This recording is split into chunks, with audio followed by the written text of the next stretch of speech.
चलो बच्चों, हम लोग आज बॉडी सेंटर्ड क्यूबिक अरेंजमेंट के बारे में पढ़ते हैं।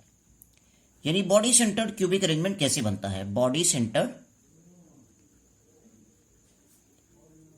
Cubic arrangement, body centred cubic arrangement के बारे में हम लोग देखेंगे कि कैसे ये body centred cubic structures form होता है। क्लियर? ध्यान दीजिए। This structure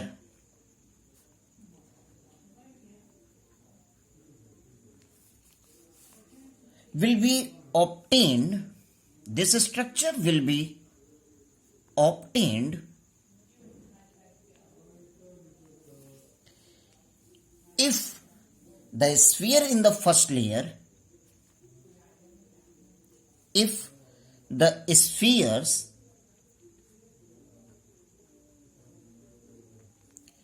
in the first layer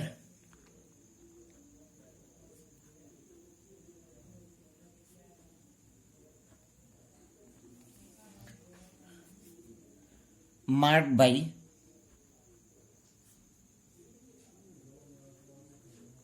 A of cubic close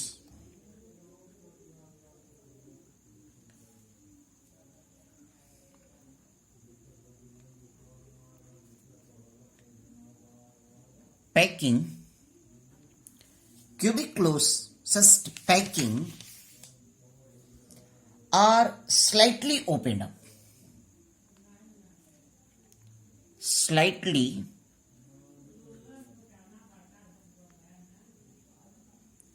opened up, and thus none of these are in contact, and thus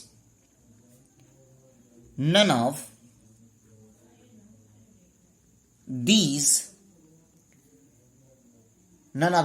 are in contact with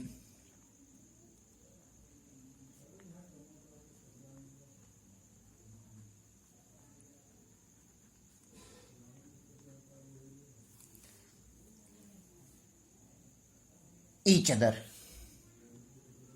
यानी वहां पर एक दूसरे से वो कांटेक्ट में न रहे, वो एक दूसरे को टच न करते हों।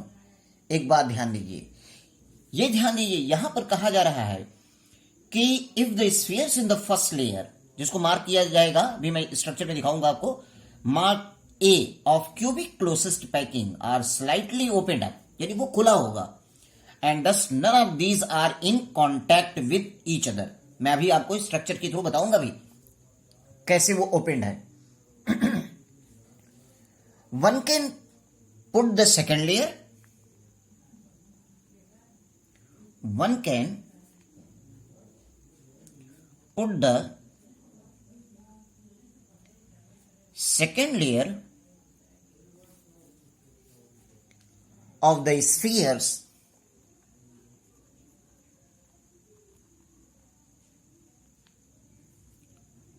marked B on the top of the first layer, on the top of the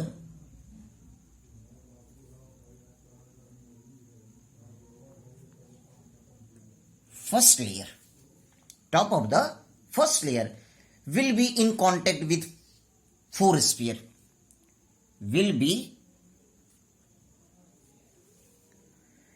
in contact with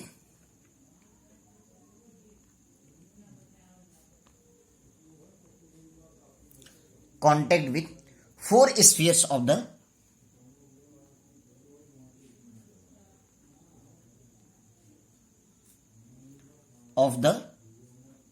first layer. Clear? यानी कि जो सेकंड लेयर का हो, सेकंड लेयर का जो स्फीयर्स हो वो टॉप पे हो फर्स्ट लेयर के, और वो फर्स्ट लेयर के चार स्फीयर से एक दूसरे से टच में हो, और वो स्फीयर जो फर्स्ट लेयर के स्फीयर से वो एक दूसरे से टच में नहीं है, ये ध्यान दीजिएगा।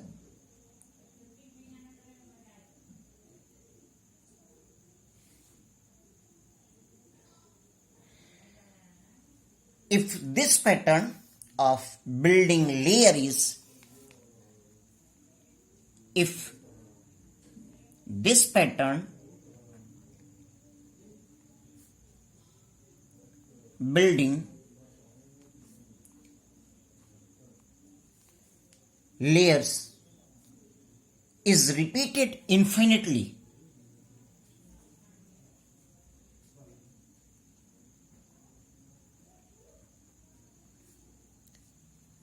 repeated infinitely,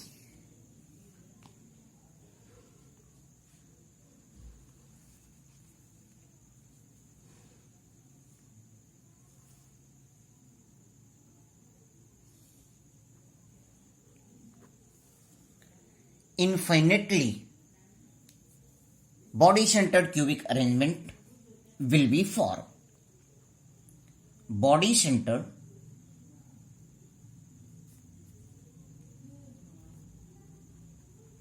cubic arrangement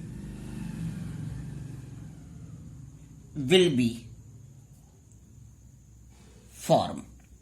ये ध्यान दीजिए, यानी यहां पर एक चीज ये ध्यान देना है कि फर्स्ट लेयर के जो स्फीयर्स होंगे वो एक दूसरे के कांटेक्ट में नहीं होंगे, बट सेकंड लेयर का जो उसके टॉप पर होगा वो उसका एक स्फीयर जो होगा उस फर्स्ट लेयर के 4 स्फीयर से क्या होगा, वो टच में होगा.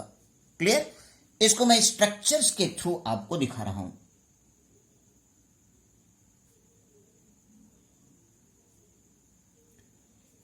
जैसे ये देखिए कि मैं यहां पर बना रहा हूं,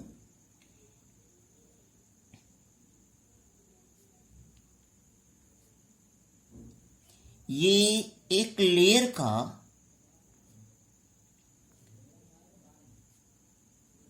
इसको मैंने इसको ए से डिनोट कर दिया. किससे डिनोट कर दिया? ए से. ये हमारा फर्स्ट लेयर का फॉर्मेशन कर रहा है.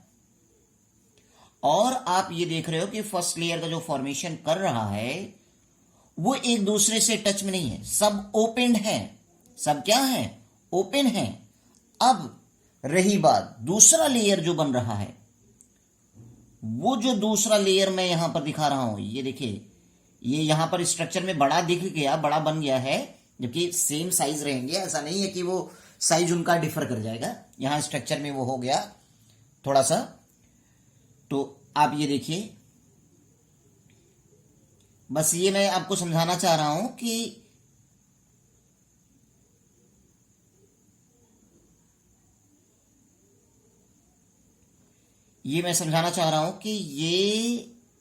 ये दोनों एक दूसरे के टच में नहीं है. ये भी ध्यान दीजिए. वो थोड़ा सा बनने में ये हम ऐसे कर दिए तो ज्यादा ठीक रहेगा. तो ये देखिए, ये कुछ ऐसे, ये कुछ ऐसे, ये कुछ ऐसे, यानी ये हमारा बी लेयर हुआ. अब मैं बता रहा हूं, यही मैं बताया हूं कि ए लेयर के स्फीयर्स ओपन हैं, यानी वो एक दूसरे के टच में नहीं है. जो दूसरा लेयर उसके ऊपर आ रहा है, उसके टॉप पे आ रहा है, वो टॉप का एक स्फीयर देख रहे हैं, पहले लेयर के 4 स्फीयर से टच में है. 4 स्फीयर से क्या है? टच में है. और एक बात देखिए कि वो भी आपस में एक दूसरे के टच में नहीं है. वो भी आपस में बी लेयर के भी स्फीयर से एक दूसरे के टच में नहीं है. क्लियर? तो इस तरीके से अगर यही पैटर्न अगर ये इन्फिनिटली रिपीट कर दिया जाएगा, रिपीटेड होगा, तो क्या होगा? इन्फिनिटली अगर इसको रिपीट हम करते हैं तो हमें मिलेगा क्या कि ये हमारा क्या होगा? बॉडी सेंटर्ड क्यूबिक अरेंजमेंट को फॉर्म करेगा. इसको हम लोग 3 डायमेंशनल स्पेस में क्यूब के स्ट्रक्चर्स के थ्रू भी आपको समझाने का प्रयास कर रहा हूं. आप ध्यान दीजिए, ये हमने बनाया एक क्यूब. अब इस क्यूब में ये स्फीयर्स हमने यहां पर बना लिया, यहां पर स्फीयर्स बना लिया, यहां पर स्फीयर्स बना लिया, यहां पर ये सब के सब स्फीयर्स यहां पर ऐसे बन गए हैं. अब एक बात ध्यान दीजिए कि ये स्फीयर जो बने हुए हैं, तो यहां पर जो बॉडी के सेंटर में ये जो स्फीयर्स है, ये बॉडी का सेंटर का स्फीयर्स, ये इसके टच में है, ये इसके टच में है, ये ऐसे इसके टच में है, ये इसके टच में है, ये इसके टच में है. आप ये कहोगे कि यही आपका इसके भी टच में होगा, यही आपका इसके टच में भी होगा। इस तरीके से आप ये देखोगे कि ये बॉडी का सेंटर का जो स्फीयर्स है, ये बॉडी के सेंटर का स्फीयर जो है वो क्या हो रहा है, वो बॉडी के सेंटर का स्फीयर्स सारी कॉर्नर्स के स्फीयर से क्या हो रहा है, टच कर रहा है। क्या कर रहा है, टच कर रहा है। तो इस तरीके से आप ये देख सकते हो, आप ये देख सकते हो कि यहां पर ये बॉडी का स्ट्रक्चर जो बन रहा है, बॉडी स्ट्रक्चर जो बन रहा है वो बीसीसी को फॉर्म कर रहा है। किसको फॉर्म कर रहा है, बीसीसी को। इस बात को ध्यान दीजिएगा, ये आपका बीसीसी स्ट्रक्चर हुआ। क्लियर, कि यानी ये कॉर्नर्स के स्फीयर्स एक दूसरे से टच में नहीं है, और क्या है कि बॉडी के सेंटर का जो स्फीयर्स है वो सारे कॉर्नर्स के स्फीयर्स को टच कर रहा है। वही चीज मैंने यहां पर बताया है कि ये फर्स्ट लेयर का ए स्फीयर्स है और ये बी स्फीयर जो है वो सेकेंड लेयर का है, जो ए स्फीयर्स के जस्ट एबव है। ठीक है, और वो बी स्फीयर जो है, वो बी स्फीयर जस्ट एबव उसके ग्रूव में आ रहा है। कहां आ रहा है, ग्रूव में आ रहा है, बीच में आ रहा है। और एक बात ये भी ध्यान दे रहे हैं कि ये बी स्फीयर जो हो रहा है, दूसरा लेयर का बी स्फीयर है, वो फर्स्ट लेयर के स्फीयर्स के 4 एटम्स को क्या कर रहा है, 4 एटम्स को क्या कर रहा है, 4 स्फीयर्स को टच कर रहा है। अब इसी के ऊपर जस्ट ऊपर और भी आ जाएगा, तो ये पहले लेयर जैसा ही, यानी फर्स्ट लेयर जैसा ही लेयर आएगा। ये एक लेयर यानी कि ए हुआ, यानी ये ए पैटर्न हुआ, दूसरा आपका बी पैटर्न हुआ, तो तीसरा फिर से ए पैटर्न आएगा। यानी ये ए और ए पैटर्न के जो होंगे, ये ए और ए पैटर्न, इसके 4 स्फीयर्स और इसके 4 स्फीयर्स इस बी के एक स्फीयर से क्या होंगे, टच में होंगे। जैसे यहां पर आप देखिए 4 स्फीयर्स ये टच में है, 4 स्फीयर्स ये टच में है, और ये स्फीयर्स इस स्फीयर के क्या है, फ्रंट पे है, और वो उसके बीच में है। बात समझ में आ रही। तो ये आप जानते हो कि क्यों बन रहा है, 3 डायमेंशनल है। 3 डायमेंशनल यानी 1 डायमेंशन, 2 डायमेंशन, 3 डायमेंशन, यानी फर्स्ट सेकंड थर्ड डायमेंशन। तो फर्स्ट एंड थर्ड डायमेंशन क्या है कि एक दूसरे के फ्रंट पे है, और सेकंड जो है वो उसके बीच में है। क्लियर, ये बात सबको समझ में आ रही है। तो इस तरीके से ये क्या हो गया कि आपको BCC structures, body centred cubic arrangement कैसे होता है, ये मैं आपको एक्सप्लेन किया हूं। क्लियर, सबको समझ में आ रहा है। ठीक है, अब ये ध्यान दीजिएगा कि इस बॉडी सेंटर्ड क्यूबिक अरेंजमेंट में आप ये देख रहे हो कि ये सेंटर का जो मेंबर है, इससे कितने स्फीयर्स टच में है, इससे कितने स्फीयर्स एक दूसरे के टच में आ रहे हैं, 8। 4 एक लेयर के, 4 दूसरे लेयर के। ठीक है, इसलिए नंबर ऑफ नेबर्स या कोऑर्डिनेशन नंबर इसका क्या होगा, बॉडी सेंटर्ड के रिस्पेक्ट में क्या होगा, कोऑर्डिनेशन नंबर 8 होगा। क्या होगा, कोऑर्डिनेशन नंबर, जिसको मैं अभी आपको आगे एक्सप्लेन करूंगा व्हाट इज कोऑर्डिनेशन नंबर। वैसे जनरली आप जानिए कि कोऑर्डिनेशन नंबर, थोड़ा सा मैं आपको बता दे रहा हूं कि number of spheres that directly touch with a spheres determine its coordination number. यानी इसी ही हम नंबर ऑफ नेबर्स भी बोलते हैं, नंबर ऑफ नेबर्स भी बोलते हैं। ये ध्यान दीजिएगा। अभी इसकी पैकिंग में बताऊंगा, पैकिंग फ्रैक्शन बताऊंगा, वैकेंसी फ्रैक्शन बताऊंगा, कोऑर्डिनेशन नंबर। अभी तो मैं बस अरेंजमेंट आपको सिखा रहा हूं। ठीक है, अब चलिए हम लोग देख लेते हैं हेक्सागोनल क्लोज पैकिंग। क्या जानना है, हेक्सागोनल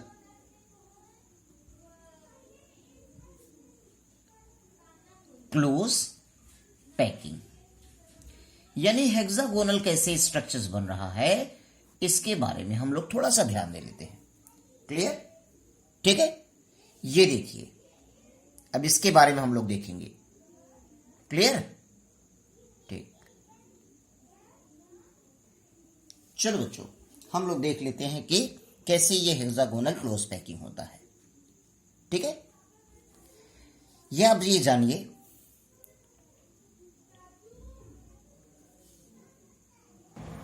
चलो बच्चों हम लोग देख लेते हैं यहां पर कि ये हेक्सागोनल क्लोज पैकिंग कैसे फॉर्म हो रहा है। ठीक है,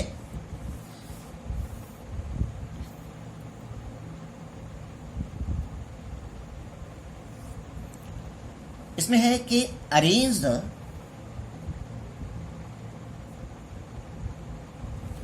spheres vertically above, spheres vertically, आप लोग समझ रहे होंगे कि वर्टिकली क्या होगी, vertically above those in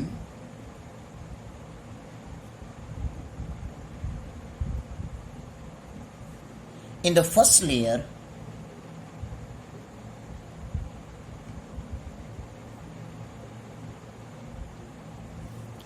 so that each spheres of the third layer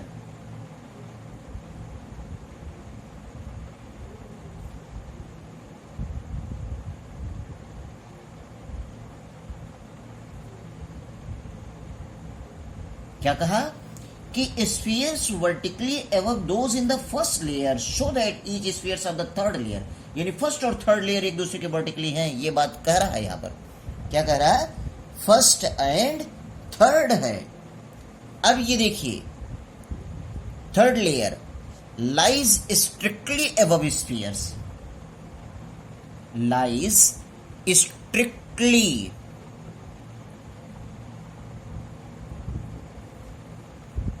above spheres of the first layer, above spheres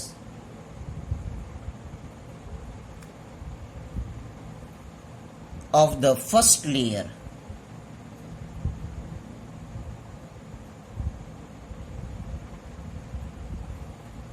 of the first layer. This arrangement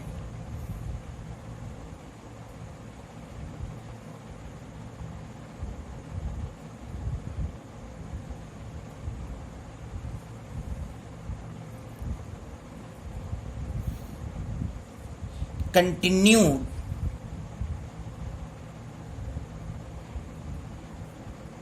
infinitely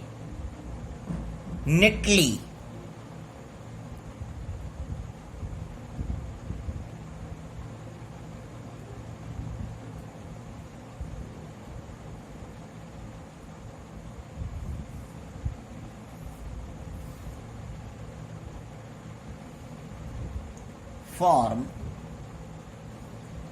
HCP यानी hexagonal close packing. अब इससे BCC में थोड़ा सा इन दोनों को एक साथ, इसीलिए मैंने बताया, थोड़ा सा आपको ये चीज जानना होगा कि यहां पर क्या होगा कि स्फीयर जो होंगे एससीपी में, हेक्सागोनल क्लोज पैकिंग में, जो लेयर होगा फर्स्ट लेयर वो ओपनड अप नहीं होगा। वो क्या होगा? वो ओपनड अप नहीं है। ये देखिए, अब जो दूसरा लेयर है वो उसके ऊपर है। ये भी देखिए, यही डिफरेंस है कि वहां पर, यहां पर बीसीसी में पैकिंग कम था, बट एचसीपी में पैकिंग ज्यादा है। ये ध्यान दीजिए, यही डिफरेंस है। और देखिए क्या हो रहा है कि ये इसके ग्रुप में है, और जो अब इसके ऊपर जो आएगा, जो इसके ऊपर आएगा वो इसके फ्रंट पे होगा, वो इसके, यानी अगर इसको हमने ए बनाया है तो जो ये वाला पॉइंट है, ये जो पॉइंट है जिसको मैं डार्क यहां कर रहा हूं, इस पॉइंट को आप देखिए, ये पॉइंट बी है। यानी अगर ये ए है तो ये क्या है? ये बी है। ठीक है। अब इसके ऊपर जो आएगा वो आपका ए जैसा ही होगा। कैसा होगा? यानी पहले ए, फिर बी, फिर ए। यहां पर भी ए बी टाइप का पैटर्न है, बट यहां पर क्या है कि यहां पर फर्स्ट लेयर के जो स्फीयर्स हैं वो क्लोज हैं, ओपनड अप नहीं है। और बॉडी सेंटर्ड में क्या होते हैं कि वो ओपनड अप होते हैं। इसलिए बॉडी सेंटर्ड की पैकिंग क्या होती है? वो कम होती है, और एससीपी की पैकिंग क्या होती है? ज्यादा होती है। जबकि दोनों में पैटर्न क्या है? ए बी के पैटर्न है, ए बी ए, यानी first and third layer strictly vertically each other, vertically arranged each other. ये ध्यान दीजिएगा, वर्टिकली अरेंज्ड ईच अदर। अब इसको हम लोग ऐसे देख सकते हैं। कैसे? ये देखिए कि हम इसको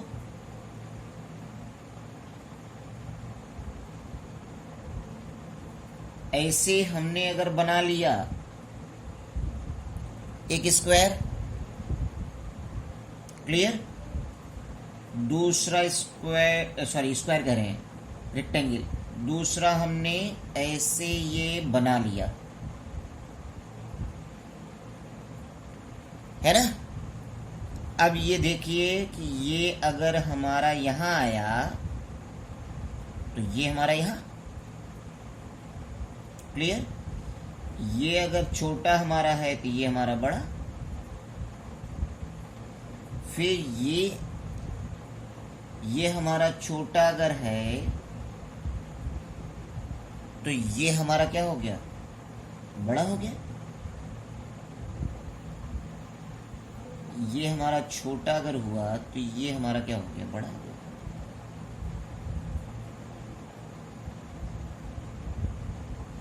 अब इसको हम यहां से मिला दिए, इसको हम यहां से मिला दिए, यानी ये एक हेक्सागन का फॉर्मेशन हुआ। तो इस हेक्सागन में स्फीयर्स यहाँ होंगे, यहाँ होंगे, यहाँ होंगे, यहाँ होंगे, यहाँ होंगे, यहाँ होंगे, और एक स्फीयर्स यहाँ सेंटर में होगा।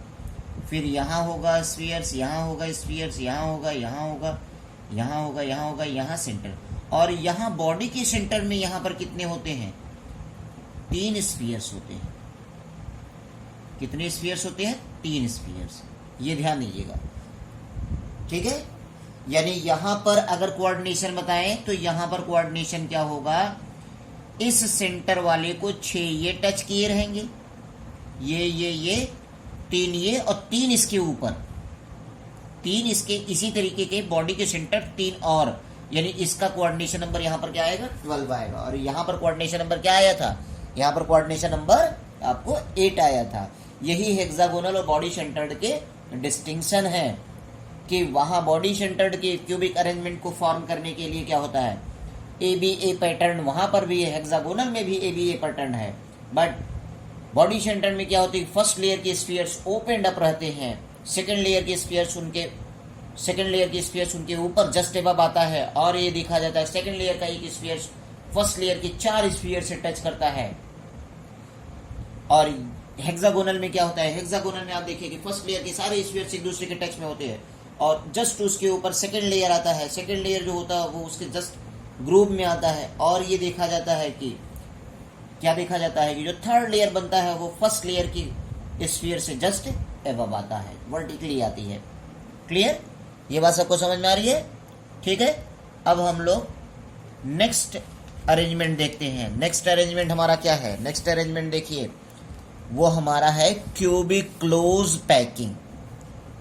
क्यूबिक क्लोज पैकिंग सबसे अलग पैकिंग है ये, क्यूबिक क्लोज पैकिंग। यानी ये क्यूबिक क्लोज पैकिंग जो होगी, ये अरेंजमेंट एंड